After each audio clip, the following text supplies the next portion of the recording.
Hey everyone, welcome to the LifeShot podcast. Once again, I got LIZ MARSLAND, a great personal trainer. Liz, welcome to the show again. Thanks very much, Clint, and thanks for getting my surname right. It just came naturally. It just rolled off the tongue. MARSLAND. Yeah, great to be here again. Thanks a lot, Clint, for having me. Yeah, I know. We had a great time last podcast. And you reached out to me again and said you really like to talk about the nervous system. And then as I was researching about the nervous system, I was like, yes, this is such a great topic because I follow people like Ben Greenfield and Dave Asprey, and many people know that because I speak about them quite a lot. So a bit of a geek. Yeah. And it talks about the vagus nerve, and he says when you do your cold bath and you got to dip your head underneath and then that activates the vagus nerve. And I'm like, this is like a new thing to me. And it's all about the nervous system, how that nerve just runs all the way back down your spine into your body and then down towards your organs. So I thought, gee, that's amazing. And then what we'd like to speak today about, just to brief all the listeners out there, is that we're going to talk today about training, overtraining, and how that could be bad for you. And then also ways to deal with the stress in your life, because your nervous system is influenced heavily by stress and your environment. So we'll talk about nature, we'll talk about meditation, we'll talk about all these little aspects that could be good for you to help calm your nervous system. And so we'll just get into that. Liz, what do you think? Yeah, like you say, the nervous system is such a broad topic. I think it's so interesting because it just touches on so many areas of our life. Once we start learning about it, once you start reading and listening about it, it's so fascinating. And also from a treatment side of things. So even, when you go to the chiro or the physio, I think now there's more and more therapists who are starting to realize the work that can be done when they look at the nervous system as well. It even links back to acupuncture. So when you start actually learning about how the nervous system just connects everything, mind, body, it's really useful for recovery and resting properly as well, which I think is part of the areas that we lack in our lives in general. Is resting enough, whether it's from training or just general life stress. So yeah, really excited to cover some aspects today about that. So I was reading about the nervous system, and also how if it was possible for doctors to give us not just when they give you a diagnosis, or not a diagnosis, when they're looking at your symptoms or whatever it is in a checkup, they were talking about your vagal tone. In other words, what is the state of your nervous system? And because the state of your nervous system can affect a lot of things. So chronic inflammation can come from a nervous system that is actually of low tone, if you know what I mean. So you mentioned that now. It would be good for us, for that medical, the world, to get into the idea of testing for the nervous system. Yeah, I completely agree. Yeah. So have you heard of the Whoop? Have you heard of the Whoop? What's that? Little watch. So it's something that some of my fellow CrossFitters have been using quite a lot. It came into the CrossFit world. It's a recovery tool. So you wear it as a watch, and it tracks your heart rate and basically helps you to see where your nervous system is. So if you wake up, you check your Whoop, it gives you your percentage recovery level. So I thought that was so incredible. So my friend actually the other day, he did a super big workout on the Friday and then got drunk all day the Friday night. Saturday morning, he was at 5% recovery, and it's like 5%. That's pretty accurate, because obviously you've burnt out your nervous system with training, and then with all the drinking and partying as well, lack of sleep on top of that. So I thought that was really interesting, and what a cool way to see where you are in your recovery level. Is that similar to Lumen? So you got your metabolism check, and it tells you whether you're in a keto state or what kind of energy you're burning. Okay, I don't actually know about that one. Yeah, and it tells you whether you're okay to train. So it's probably a little bit great. Linked. Yeah. You breathe into it. It's like you blow into this little device, and then it tells you what you're doing. That's more about your acidity level, is it? Which also links to, like, everything links to the nervous system. Yeah. So like you say, with the vagus nerve, I was just reading a bit more about it last night as well. What are the symptoms of fatigue? And when we talk about overtraining and fatigue and even just burnout in everyday life, and actually it works on several levels. So you'll get biochemistry level, but actually on your neural level, multiple things happen. And one of the things is that the nervous system just stops actually feeding back to the brain. So your actual nerves, slow prevent the impulses back to the brain. So it's like saying, no, we're not awake yet.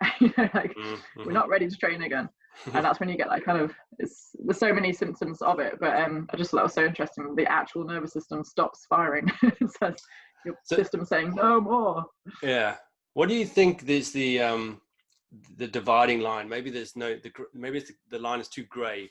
Where if I woke up this morning and I kind of, once I step into my exercise room, I kind of get into it because it's part of habit building. But at the same time, I didn't feel like I really wanted to train.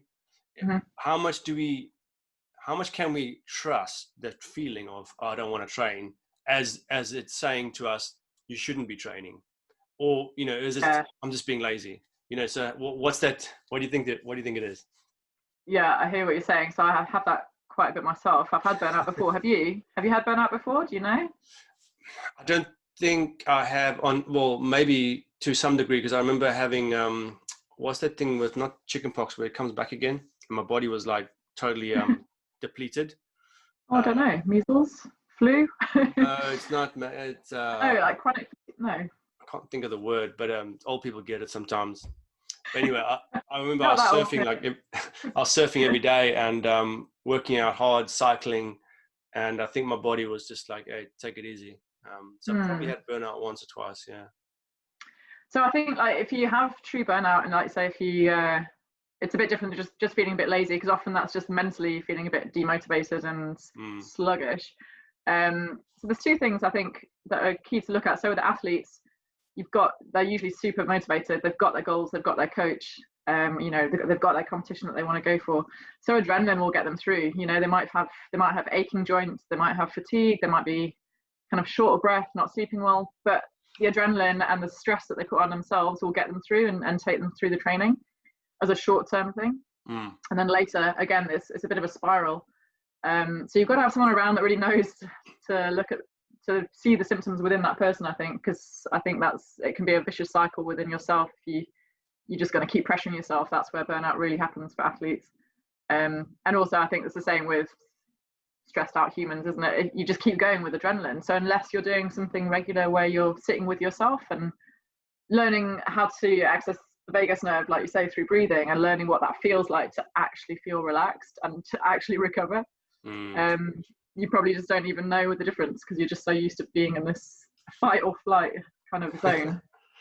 All right, so while we're on that topic, so I just wrote down a few things here about how to increase your vagal tone. So should we just have a quick listen to that? Yeah, please. So what I've found on a few places is to do cold showers with your head underneath, or even stick your head in a bucket full of ice. So cold immersion, I love it. Another one which is a bit obscure is jaw realignment. Now I've got a problem with my jaw, and I'm saving up some money to have my jaw realigned with a neuro dentist. So that's also so the trigeminal nerve connects directly to the vagal nerve, which is over here. The third thing is meditation. Exercise, of course, is always good because that obviously improves your cardiovascular. And then the other one is electricity. So doctors are learning to hack your nervous system using electricity. An incredible neurosurgeon from New York, Dr. Kevin Tracy, is actively hacking chronic inflammation, toxic shock, and a bunch of other nervous system issues. So he and his team are doing all of it using electric currents. So there's some ways in which are not accessible to all of us, but some other of those earlier ones are obviously ways we can improve our vagal tone. Okay. And what do you mean by, when you say vagal tone, what exactly do you mean by that? Like muscle toning. So it's just improving your vagal. Improving the pathway. Yeah. Brilliant. So you mentioned the jaw. I used to go and see a guy actually in South Africa, Sean Johnson. He's such a great guy. He kind of created his own method of treating people, and he used a few of those things that you've spoken about. So he's one of the few that is really trying to tap into the nervous system when he treats people's bodies. And he works on the jaw quite a lot. So he gets his glove, puts his hand sort of inside your mouth to find specific areas and adjusts your jaw. Wow. You might want to see him if you're able to nip over there. Yeah. So it's the Tmj syndrome. So it's I'm just looking it up, temporomandibular disorder. And like you say, that those nerves around your jaw are really, really powerful, I think, and they link directly into the pathway down into the rest of your body. So I think that's why it's so important around that area. But I think that's something that people don't really talk about that much, and I'm excited to see when more therapists start using it. For sure. Yeah. Yeah, and he also uses these little guns, not guns, but they are kind of guns, like lasers. So it sends small little electric currents into your body as well in specific areas. I thought that was so interesting.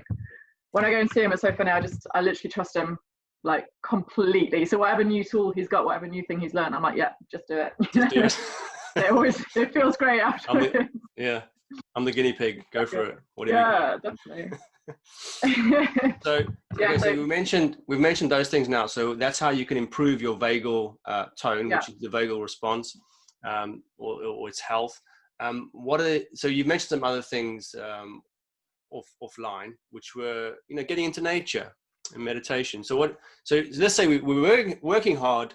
We're really going for it for a competition. Maybe we're doing a triathlon. Maybe we're doing some kind of 50K cycle or whatever, and you're working really hard, but you don't know when to stop. What's some of the advice you can say to people? Listen, this is what you need to do. Maybe try this for the week, or try this every week, or whatever it is. Well, interestingly, when you say training should be exercise plus rest. That is your official term of training, right? I think people miss out. They just think of the training side. Like I say, when you're really overtraining, and that can be, you've got to think about the power output. So just to get a bit sort of sciencey, and that's for your force, distance, and time. So when you increase any of those, a lot. So in CrossFit, it could be a whole variety of those. You've got your heavy lifts, that's your force. You've got your long row that they might do, that's your distance. And so power output, you've got to look at that. I like to look at that as sort of a bubble alongside your nervous system. And whenever you're really increasing your power output, so if you go for that big old bike ride, you've got to know that there's a point when you start to feel tired. That's when serotonin is increased in your body with exercise, and dopamine, and these are hormones then that make you feel a little bit tired, like you should stop soon. And that is literally your nervous system saying it needs a rest now. And you've reached your kind of maximum power output of the day. You need to take some rest. And ways of doing that and increasing your rest are, like you say, meditation, tapping more into the parasympathetic nervous system. So that's your automatic nervous system that works on your organs and your breathing without you thinking about it. But you can. Have you heard of Yoga Nidra as well? Yoga Nidra is a really, really useful tool. It's yoga, but it's meditation. So you go through every part of your body and relax it. You stay awake slightly, so you should be awake. But it's a tool to access like deep meditation, and you get into your vagus nerve and just really slow down that parasympathetic nervous system. And then at that level, when your parasympathetic nervous system is tapped into and you're really in this deep state of relaxation, then proper recovery can happen. If you're always just floating above that level, you can't recover properly. So you've got your max power output, and then you've got to find your max mode of recovery, whatever that is for you. If that makes sense. So I'm just thinking, there are people, like for myself, I'm not training for any particular competition. So I think there's different aspects of people who are training, as you say, and doing that exercise and that rest. And there might be, I've got a friend of mine here in the village who performed at the British swimming masters, as it were. I think it's for the, anyway, he was training pretty hard for that. And that's something.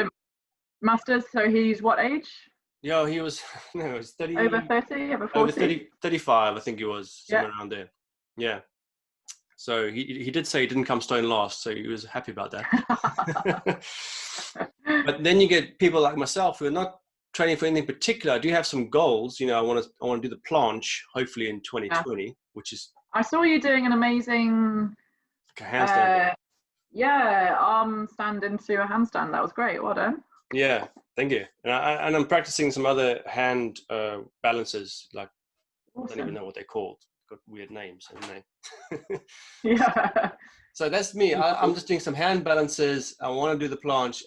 So my training regime is not intense, or at least I suppose I got a lot of conflicting information going in my head. And one of the things is, I don't know if you've heard of this, I don't know if they call it 10X, but it was, I remember Vishen Lukhani from Mind Valley. He brought this guy on and he said, we're overtraining. So he mentioned that people are spending an hour and a half in the gym and it's not necessary.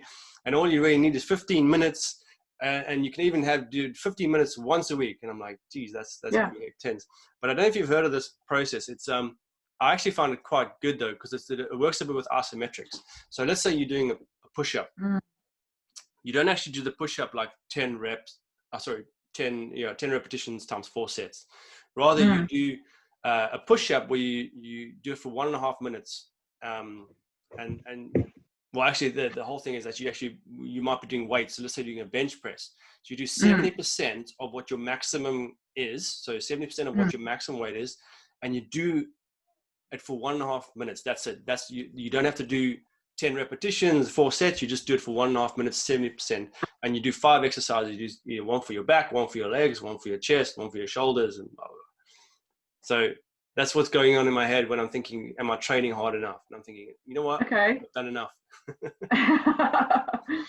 Yeah, so a couple of points on that. So I mean, apparently the nervous system it's not all that easy to fatigue. You really have to be pushing hard and then probably have a bunch of stresses in your life as well. So they say that if you're exercising about under 80% of your maximal effort, so under about 70-80% of your max load, like you're talking about, that's not really enough stress to cause the fatigue. But then obviously you've got your functional overload. So have you heard of progressive overload system with weight training? So that's just to elicit a response of your nervous system, for it to adapt and sort of give more neural impulses. You give it slightly more load than it's used to, and that's how you get a response in the muscle. That's how you build muscle. So you start, with a little bit of weight more than you're used to. Your body reacts. You go back to it, but it does need a couple of days rest in between that for those adaptive responses to take place. But then if you come in with 100% max rep effort every day, then it's definitely overload. There's no time for it to respond. So you've got to find that fine balance, like you say, of progressive overload, functional overloading, where your body's going to react. But then it's got to have enough rest, enough time in order to react. And then on the converse, you've got runners, and I see this all the time as a trainer. You've got people who say, oh, I used to run marathons.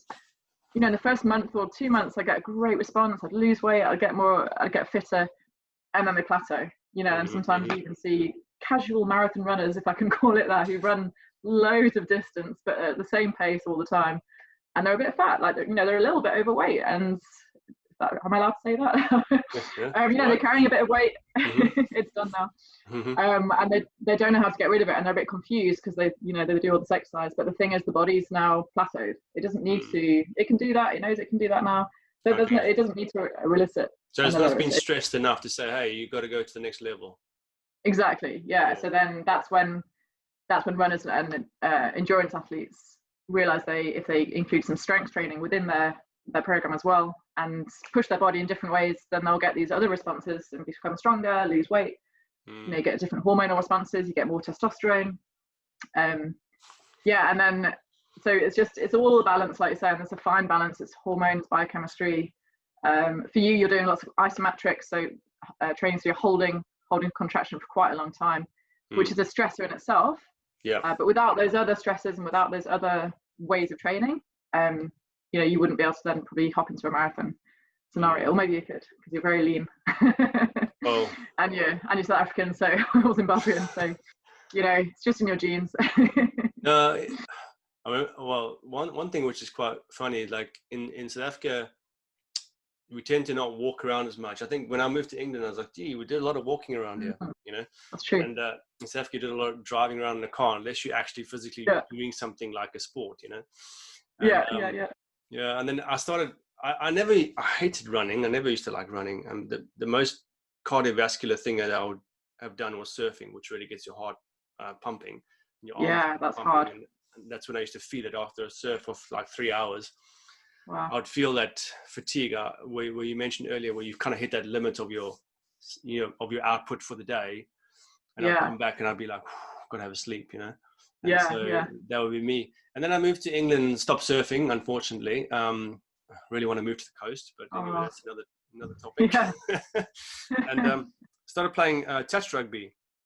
And when I first started, it was painful because I could last 5 minutes and I was huffing and puffing and hands on my knees. And then over the few months, I suppose I adapted quite quickly to be able to then last for the full, say we played for about an hour. And I got used to that. And even now, if I went back, because we haven't done it for a while because of this coronavirus. Yeah. But I suspect that if we did it again, that I would actually, it wouldn't take my body long to get back into that running fitness, as it were, because I'm doing exactly. You'll just ping back into it. Your body will remember it quickly. Yeah, that's definitely true. Yeah, it's interesting actually, because it's been quite an accidental social experiment in many ways this time, hasn't it, this period, because over the past few months we haven't had gym equipment, I haven't had my normal barbell and heavy weights, and I went to a friend's last week, so it's been 3 months since I did heavy squat cleans, or heavy for me, squat cleans and some Olympic lifting. And I thought, there's no way I'll be able to do 65 or 70, whatever number it is. I'll start with 14, and actually I could do my almost what I was doing before, which it really did surprise me, because 3 months later, just doing, like you say, like doing body work and just other sorts of training has just kept my body mobile, kept the nervous system firing nicely.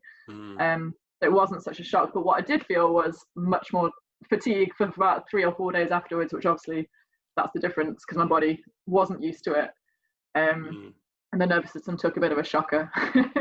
So it's been quite interesting to see, the different physical responses during this time as well. And one thing that we haven't touched on is your environment. So I think athletes, and even because we move, don't we, so much these days. It's not a abnormal thing now to move job or move house or move country. It's just kind of what people do.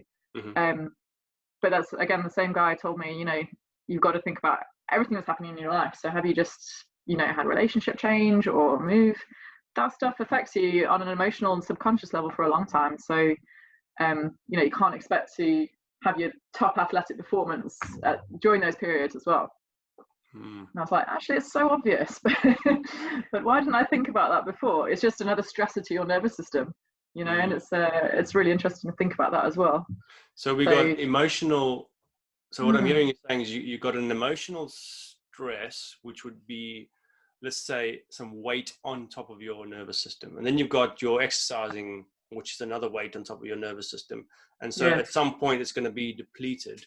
And so you got to think about all these different aspects which you're loading on top of your nervous system, and say, how can I deal with this?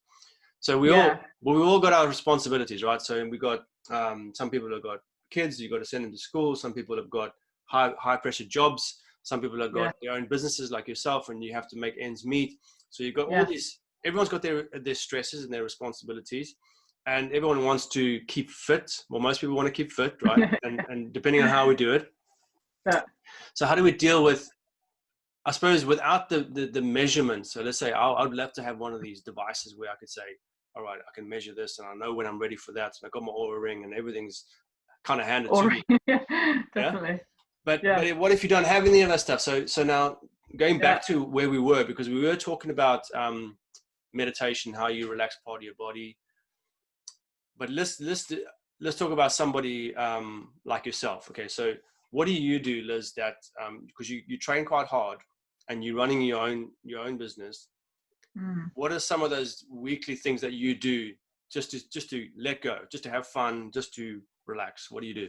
Yeah, so I should talk about that in my book as well. I think variety for me is a big one. So I've had to dig hard, understanding what makes you relax. So having fun and doing, and just, I love to move, but then because I got stuck in this circle of being a bit competitive and doing a sport which was quite taxing, I kind of forgot what moving for fun was like, and I just, like you say, surfing, swimming for me is a big one, or like just running in nature, messing about. That's also moving, but there's no pressure on it. I'm completely relaxed and I'm laughing. So it's a different response in your body. You're actually, relaxing a bit more. And I would say that is kind of active recovery. So I try and do some active recovery in my week without too much thought. When I try and do yoga each week as well, and some breathing exercises. So I do some breathing with Tim van der Vliet. He was trained by the Wim Hof. Wim Hof, yeah. So I find that it's not, I don't, to be honest, massively enjoy it, but I know it has a big effect on me. I feel more grounded afterwards, you know. Okay. I feel just relaxed. So I know something good has happened there. What I've noticed is when I don't do my yoga and when I don't do my playful stuff, so this week's been bad for me because the weather's been a bit rubbish. I haven't done much play and I'm starting to feel bogged down. I'm starting to get the achy joints, and today I've just decided, you know, just to have a complete day off. So I just tried to like learn my own signs, because I know that if I want to train in my head, you know, I'm like, come on, you know, I want to train, but I know it'll be pressured and it'll be a bit stressful, if, you know, in that way. Yeah. So I should probably take a break today. I don't really want to, but I'm kind of learning to recognize the signs. Yeah. And I think it just takes honestly a few years to learn to recognize your own signs. How about you? Have you found the same? Can you recognize when you're taking on a little bit too much? I can. My body talks to me, like I really get achy knees and things. I think for me it kind of gets to my heart, so which sounds a bit weird, but my heart, I can actually start feeling my heart feeling a bit stressed. Kind of racing, so, yeah. So it happened yesterday, and I was like, okay. And then I started to just do some active breathing even while I was on the move, right? So just do some deep breathing. And there's a nice technique which John Assaraf, I was listening to his book called, what's it called? It's Exercise for the Brain. So inner size, right? Nice. So John Assaraf wrote a book called Inner Size, and really a lot of the thing is about, I suppose it's about meditation. Just check the book out.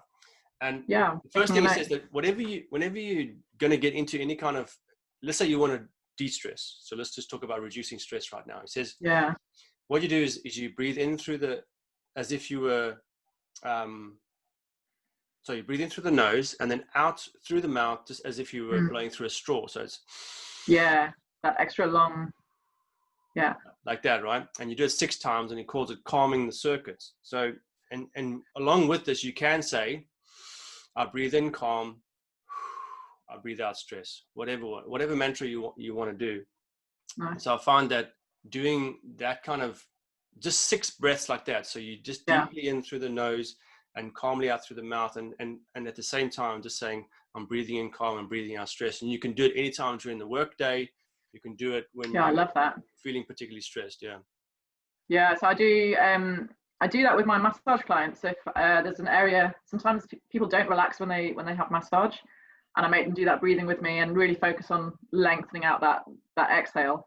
And I always forget to do it myself actually, but when I do it with my clients, straight away afterwards I'm like, oh yeah, no, I need to do that more often myself. That's really good. You know, your whole body really relaxes. So it's great.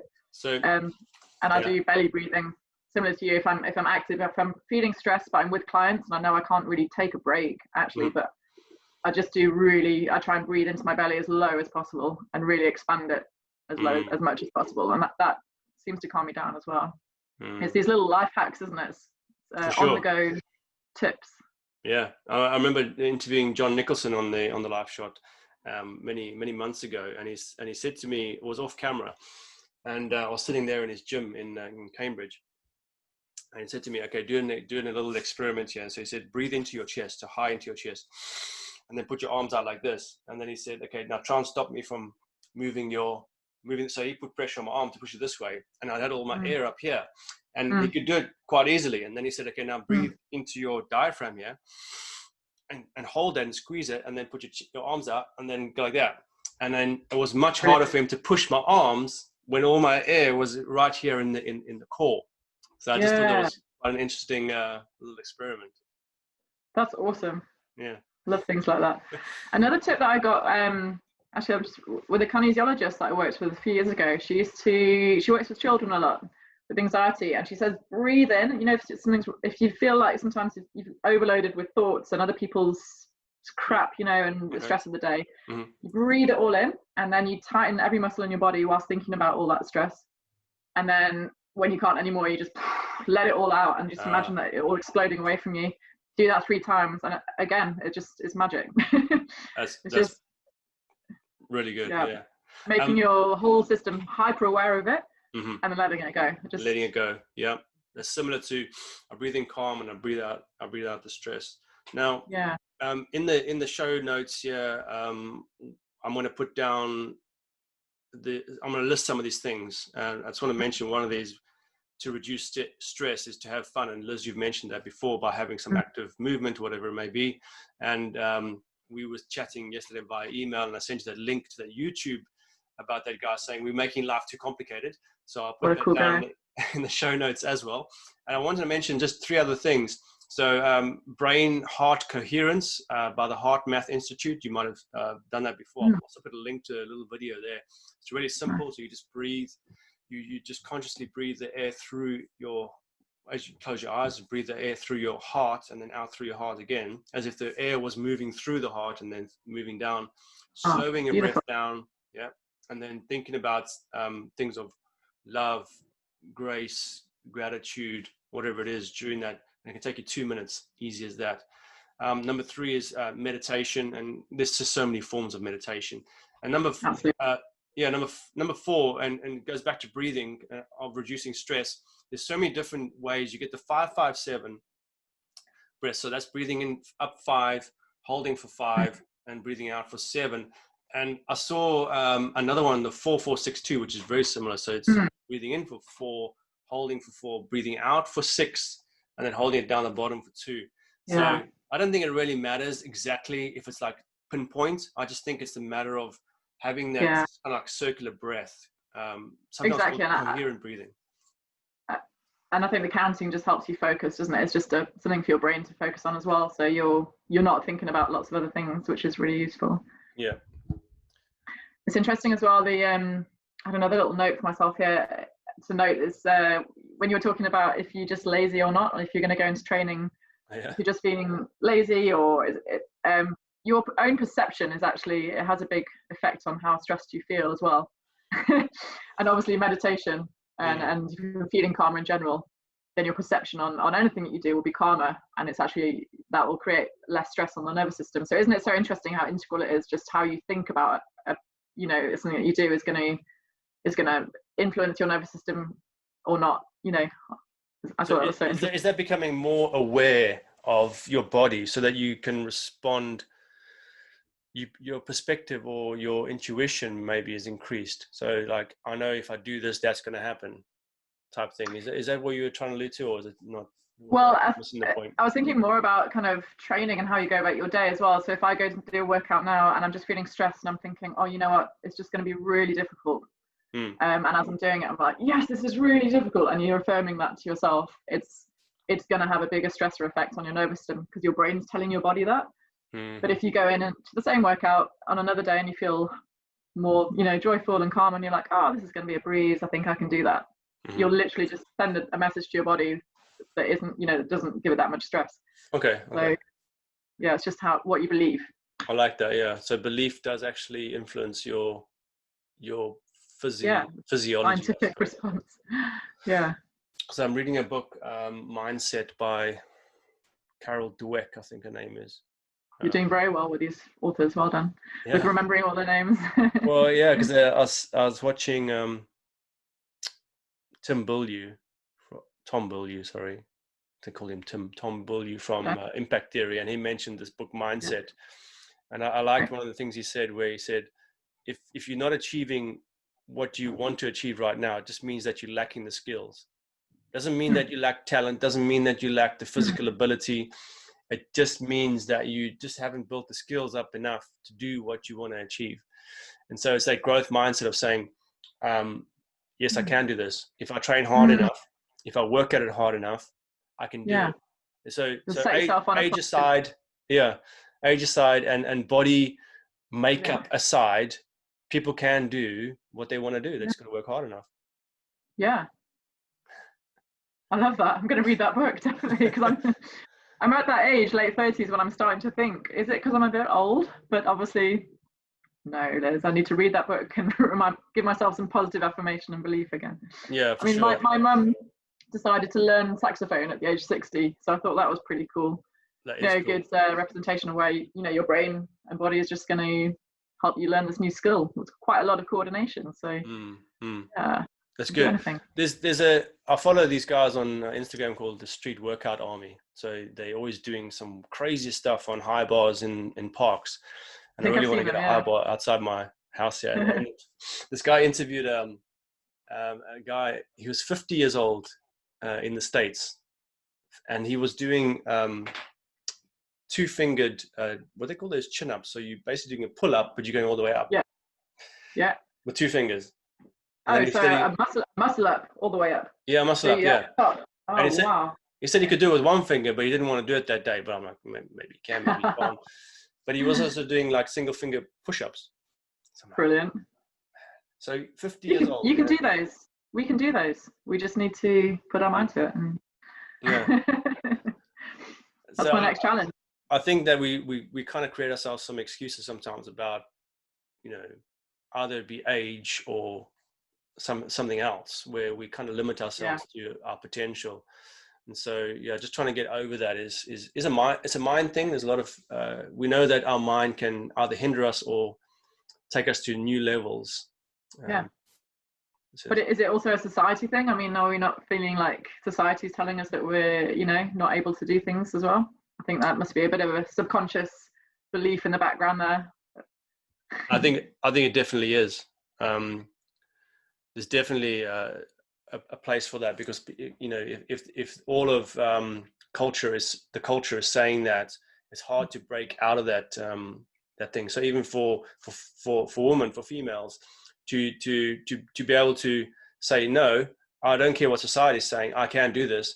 It's hard to break out of that, and so I think that definitely society does play a role in our mindset, and we need to kind of break free from that and say, look, I don't see it that way. Maybe you see it that way, but I don't see it that way. Exactly. Yeah. And what about when you've had kids, Clint, and you're a family man, and you've had kids. You said you're older than me. I'm not sure how old you are. 43. 43. Yeah. Are you finding it harder to recover, do you think, from your exercise and things?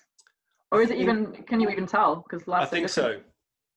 I think so. It kind of catches up with you pretty quickly. It was weird. Like in my 30s, I always felt very young. And I think this might be a mindset thing as well. So when I did turn 40, maybe I started to feel it a little bit more, as in my recovery. And I did speak to Massimo, who's on my podcast as well. He's a kickbox trainer, and he's 50. Well, how old is he now? He might be 52. So he still does kickbox training, and he works hard. And he was mentioning the fact that his body doesn't recover as well as it used to, which is understandable. Right? I mean, your body's starting to take some hits over the years, and you start to feel it. But I do think that this is where I was mentioning earlier, where I do struggle with myself, like saying, should I train today? Maybe I should give myself a break. But I don't think I'm pushing myself hard enough. Like, in order for me to do the planche this year, I think I might need to step it up a little bit. I'm not sure. I suppose it's just looking at all the areas of your life, isn't it? Is your diet okay? Is your sleep okay? Yeah. You're meditating, you're doing your breath work. So breath work also really has a big impact on alkalinity. So it decreases the acidity level in your blood, which helps you recover as well. So if you're doing all those things, then I think, you'll be fine. I also started doing some, what's it called, hypoxia or apnea training. So it's basically like these guys that do deep free diving. Amazing. The CO2 table. So, but it's very similar to Wim Hof. Although Wim Hof, you're doing maybe 3 or 4 rounds of intense breathing, and then you're holding breaths. About 30 breaths, and then you're holding, right? Yeah. Whereas the CO2 tables is getting your body used to higher levels of carbon dioxide. And carbon dioxide is not a bad thing, because your muscles actually use carbon dioxide, right? To function. And so the static tables, CO2 static tables, is really just breathing normally. So it's not like deep breaths in and out. It's just calm, very calm breathing. And then when you maybe just take it for 2 minutes, and then you hold it for like 1 minute or 1.5 minutes. So it's if I can hold my breath for 3 minutes normally in Wim Hof, 3 minutes 15, around about there. Wow. So half of that is 1 minute 30, right? So in my static tables, I do a 1 minute 30 hold, and you do that for 8 rounds. So basically, and then you decrease the part where you breathe normally, you decrease that slightly every time, and then still hold for 1 minute 30 seconds. So presumably you're actually controlling your nervous system whilst you're doing that, because you're telling everything, you're training your body to slow down your breathing, and that's presumably slowing down the nervous system as well, is it? Just putting it in a calmer state. Yeah. All the training I've heard or listened to on YouTube is about it being a relaxed state. So you're trying to. And what train... about your? Yeah. Sorry. No, carry on. What about that? What's the word? The reaction where your body is trying to take a breath. You know, when you're in water and you start convulsing like that. How do you get around that? Because surely that starts to come. It does start to come, yeah, right at the end. So if you're holding it for a while, maybe the last 10 seconds is that, well, I've got to breathe now. And I think the training is really about saying, hey, you're going to be okay. You can hold this breath longer than what you think you can. Wow. So it's about training the mind to say, it's okay, so relax. So that's your nervous system. And it's also saying to your body, you can deal with more CO2 than you think you can. And you don't need oxygen right now. So apparently that helps in other areas of life, you know. I wish I could just tell my body lots of things. Yeah. So I used to live in South Korea, and in Busan, which is the south coast, there were these mermaid ladies. Oh, yeah. And they're still a generation. They're still around, but most of them are quite old now. So I hope it's not, but I think it is a dying. I've seen that on TV actually. Group of people. They hold their breath for 10 minutes to collect muscles and whatever else they can eat. So that's just how they got their food. So 10 minutes, and these 80-year-old ladies are still doing it. It's incredible. It is really good, and I think it's probably really good for their health. To be able to. Oh yeah. Yeah. To be able to survive off one breath a day. So the reason I talk about this is because, and I was listening to months ago Sadhguru when he was talking about breathing, and I mentioned this to my friends, and they thought I was just totally wacko. Where he said that if you can breathe 9 times a minute, then you are at this certain state, and then if you can breathe at 6 times per minute, then you're at this state, and if you can breathe at 3 times per minute, then you're at the ultimate. And I thought to myself, after I heard that, and I said to let me count the number of breaths that I do per minute. Yeah. And it was somewhere between, say, 12 and 15. I thought, oh my word, I'm not even close to 9, right? That's a lot then. And then, well, actually the average person probably breathes 18 times per minute. So it's quite high, right? And so with my breath training, I believe I've cut that down to anywhere between 9 and 12 now. So depending on my rest state and how, my heart rate at the time. But the reason I mention this is because I think I want to get to that state where, at least if I'm doing it for 5 minutes per day, is doing that. It's kind of like coherent breathing. So you're breathing in for 5 seconds or 6 seconds, and then you're breathing out for about 5 or 6 seconds. So if you take that, let's say it's 10 seconds for an in and out. So 60 seconds in a minute is 6 cycles of that breathing in for 5 seconds and breathing out for 5 seconds. And apparently that puts you in a really, really relaxed state for your nervous system. Yeah. So that's something that Tim does with us with the breathing. So we'll do that test in a minute before a session. So for the Wim Hof breathing, and then afterwards we'll retest it. And usually it's about 2 or 3 breaths in the minute afterwards. It's an incredible effect. Definitely. And so do you think that helps you train your nervous system? So you're talking about like 5-6 breaths a minute. Is that during your day, like when you're moving around and working, or is that just when you're really focusing on that? I think it's hard to do it. I work behind a computer for most of the day. Yeah. And my heart rate wouldn't obviously be, it might go up to 60 or 70, right? But actually to be conscious, normally my resting heart rate is about 54. So if I was like lying watching TV or something, that's good. Yeah. Well, actually, I want to get down to 40. But anyway, to answer your question, if you're mindful of it, I think it's hard to be mindful of it all the time. So let's be realistic here. If I'm working 7 hours behind the computer, and every now and then I might catch myself thinking, how am I breathing? And I think the more you catch yourself and ask yourself the question, how am I breathing? The more you will do it, right? And so it's a matter of getting into that habit of asking yourself, well, how am I breathing right now? Oh, let me slow it down. Breathe deeper into diaphragm. It's like what we touched on with when we were talking about posture at work. It's just getting into a habit of thinking about checking your breathing, checking your posture, and just checking in with yourself and what you're doing.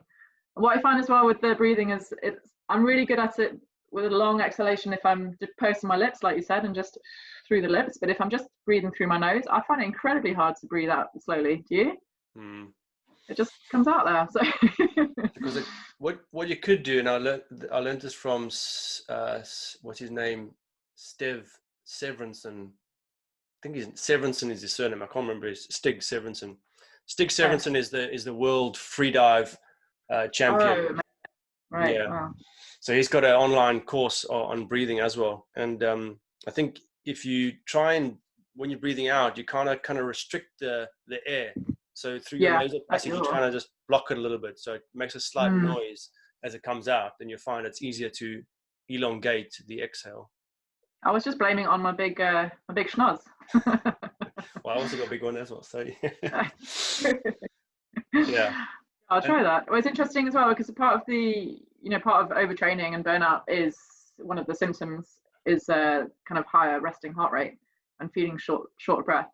So it'd be really interesting to see if some breathing, proper breathing and trained breathing within that time of overtraining would help recovery, would help improve it. Because what they say is usually if you are in that period of overtraining and you've got this increased heart rate and sleeping less, you shouldn't really train for sort of 12 weeks at that intensity. You can do some, light body weight training, 50-60%. That's a long time to recover. So I wonder if this kind of controlling your nervous system in different ways and controlled breathing would actually really improve that. I bet it would. I think so. There is some research to suggest that this may be linked slightly. Research to suggest that people who meditate often need less sleep. So if you think about how that affects your sleep, then I'm sure there's ways in which meditation, reducing stress, increases your ability for your nervous system to take on more stresses. Yeah, because you're putting it into that more relaxed state, and so it's recovering during that time, isn't it? They say with the yoga nidra, 40 minutes is worth 4 hours of sleep. Wow. 4 hours of rest, which is quite incredible. You should definitely try that.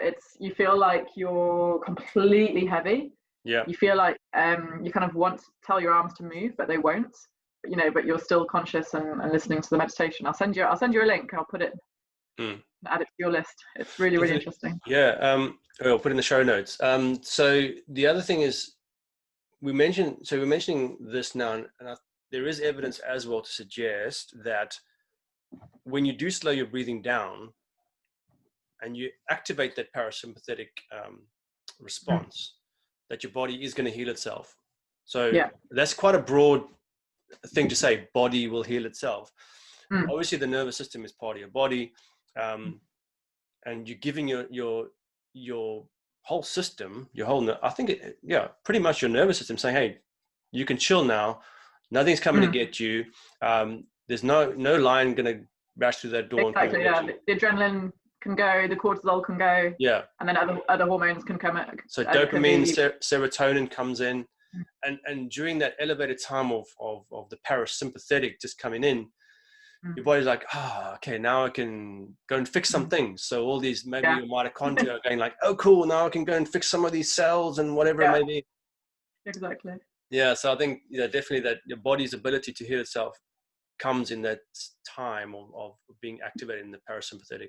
Yeah, I mean, that's our natural state, isn't it? We're meant to recover. We're meant to be filled with this life force. We're meant to be able to recover and heal. It's just ourselves putting ourselves in the way by being too hyperactive. So now the next thing is, how can we get people to meditate all the time, Clint? True. It's happening slowly, isn't it? But I think in some countries it is being used within the mainstream medical system, and like you say, that will be the next great thing, won't it? If doctors can take it seriously and take these breathing methods more seriously, and start to actually prescribe them almost, that would be great. I know in some countries, for instance South Korea again, they do they do pop in or they used to pop in a little bit of Valium with your flu medicine. Oh, really? To help relax you. So, and sort of help with that. But it'd be great if it wasn't Valium and if it was some deep breathing, wouldn't it? Yeah, I think there's some messages coming out from NHS about, you know, well-being and such. And I think mixed in with that, how are you looking after your well-being is the aspect of, well, how do you look after your well-being? Do a bit of meditation, take some time out, have some fun with your family and friends. I think this time of the pandemic has also helped some of us, and we've mentioned this before. Obviously, some people, it's the worst time of their lives. They've got family who have been affected by it, maybe have died from this virus. But there's, you know, families like myself where we're like, oh, cool. We don't have to have so many plans. We don't have to be out this weekend here and do this over there, and we can just spend time at home. Social stress the less. So I think it's teaching us a lot about how we can relax. Definitely. Yeah, it might be back to as usual soon, but you know, what do you think? I don't know. Yeah, I don't know. I get the feeling that, like I say, a lot of people have enjoyed this extra time for introspection, learning how to hang out with themselves more in terms of, oh, we can't actually rush around. I'm going to have to sit with myself, you know, and just resolve some issues that I've had, learn how to meditate, learn what works for me. Now the pubs are open, obviously it's in London, especially it's tempting, you know, everybody's just pinging back there. But let's see, I think a lot of people have enjoyed that extra chance to balance their lives and work online for part of the time, not have to go into the office all the time. So it will be interesting to see. We've learned how to be a bit more mindful. Mindful is the buzzword, isn't it? Mindfulness. Yeah, and I think so. And a lot of people have probably, not a lot, but there are a certain portion of society that's actually had a negative impact from this because maybe their home environment is toxic. Maybe they've got family members they don't get along with. Yeah. Maybe they're single mothers and they have to look after kids and they have to work themselves. So I think mental health is probably in swings right now. So some people are really benefiting. Some people are really not benefiting. Yeah, and some kids without their school routine, I think it will have a massive impact if they have some anxieties in some way. Like routine for a kid and socializing can be a really, really good thing. So so let's hope that we can learn from it and just keep doing the good work. I think people are more aware of the need for mindfulness for kids as well. But you mentioned something earlier, which I thought is, you mentioned like spending time with yourself. I think it's quite uncomfortable for some people to meditate even and spend time with themselves, because being with themselves and their own thoughts is quite a scary thing. Yeah. I remember this lady spoke to me once because I told her I was a health coach, and she said she doesn't really like to spend time alone and do that. And she said she tried breathing exercises, and some certain types of breathing exercises put you in a different state of mind, I suppose. It may bring through some weird emotions that have been sitting there for a while. Yeah, suppressed. Yeah. So I'm not sure if, well, people, you know, you need to ask yourself the question, why can't I spend time with myself? And maybe try and, instead of avoiding this, try and deal with them. I know it's not easy, but yeah, I think there's a big gap. There's a bit of a gap. There'll be the people that will do and maybe have, because they've got some tools, you know, that they know to use to start looking at that, or a support system, and people who just haven't had the tools and they don't really know what to do with that, who won't, and they'll keep using avoidance tactics. You know, it's like some people that do yoga, and it's great for them, but they're not interested in the spiritual, I guess I would call it, the side where you actually are sitting with yourself a little bit and letting things come up. They're like, no, that's too much, you know, I just want to move and stretch and then leave. So yeah, I think I don't know if those, I mean, there's always avoidance tactics, aren't there? So you either sort of inclined to go down that road and have a look at what those emotions are, or you just keep running. I think we have to really have to dig deep sometimes to get rid of those. If we want to get over certain issues in our lives, we just need to face the devil, I suppose. Again, why I think nature's great, isn't it? Because you feel safe. Nature's quite a comforting thing, you know, like probably when you're surfing or out hiking or even like a long run, they say it's like a meditative state, don't they? Because you're just doing the same thing for so long and you're just hearing your breathing, and then certain things can come to your conscious and you can start clearing out some thoughts and emotions, which can be a great thing. It's good.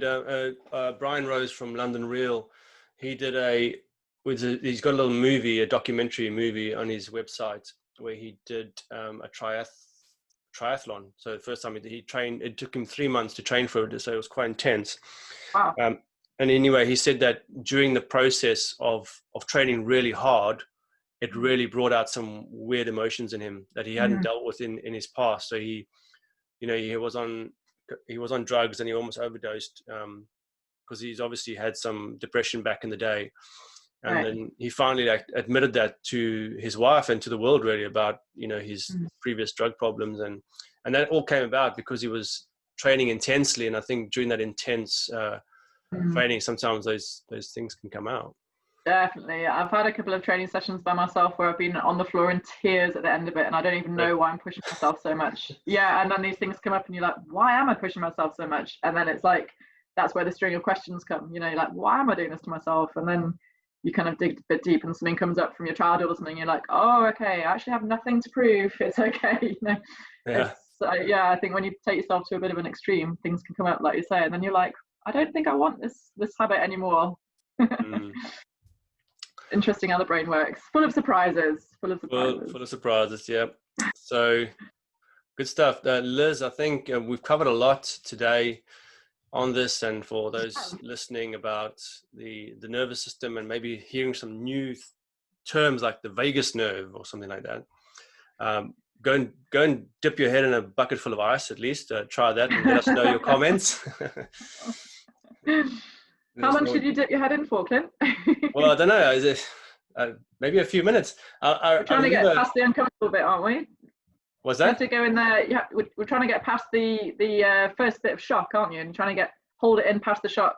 Yes. Till you reach a state of calm, not unconsciousness. Yeah, okay. until your head starts to feel the pain, like oh. But actually, for wrinkles, as you're getting older now, Liz, you might want to dunk your face, just your face, like this, in ice. Yeah. Apparently, they used to do that. The actors used to do that in. There was a movie out. What was it called? It was with Brad Pitt and some other guy, and he dunked his face in ice water. So the actors used to do that just before they went on screen. Fantastic. So apparently. Yeah. I love that. Okay. For our next chat, I'm going to do that before and see if you notice the difference. Yeah. Cryotherapy for the face. That's it. So we spoke about jaw realignment, meditation, electricity. Please don't try that at home. Nobody. And reducing stress, and then also, what's the limit at which your body can do, and how do you recover on that nervous system. So Liz, it's been great talking to you again, and we just want to do a little punt for you. Your website is Evolve Wellbeing, I believe. Actually, I've got a new website. It's www.lmfit. So Liz Marsland, lmfit.uk. And I've got my ebook on there, which touches on this importance of the nervous system and being aware of that during your training, keeping it fun, keeping it lighthearted and varied as well, and still getting results like you spoke about. Sure. So there's a lmfit.co.uk or just .uk? Yes, .uk. .uk. lmfit.uk. Okay. So we'll put that in the show notes as well.